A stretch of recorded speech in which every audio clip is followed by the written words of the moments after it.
वळूया पुढल्या बातमीकडे. फडणवीस शहांना दिल्लीत नकोयत म्हणून शहांकडून शिंदेंना ताकद दिली जाते. संजय राऊतांनी हा मोठा दावा केला.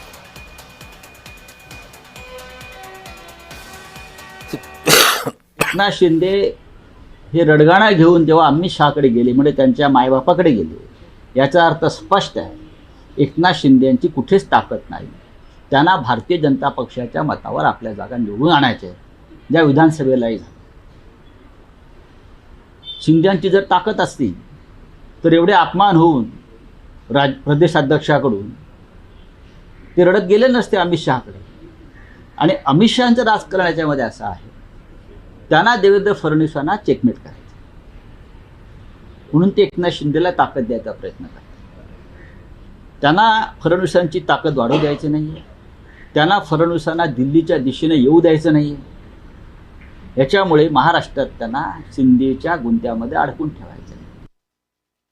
तीन तिघाडा आणि काम बिघाडा काय असतं याचं अतिशय उत्तम उदाहरण म्हणजे महाविकास आघाडीचा कारभार. संजय राऊत आपल्या पक्षामध्ये 52च्या 52 पत्त्यांचा जोकरपणा भरलेला आहे. त्यामुळं महायुतीला जोकर म्हणण्यापेक्षा, विधिमंडळाला जोकर म्हणण्यापेक्षा आपल्या पक्षामध्ये कुठली सर्कस सुरू आहे, महाविकास आघाडीमध्ये कशी सर्कस सुरू आहे याचा विचार जास्त करावा.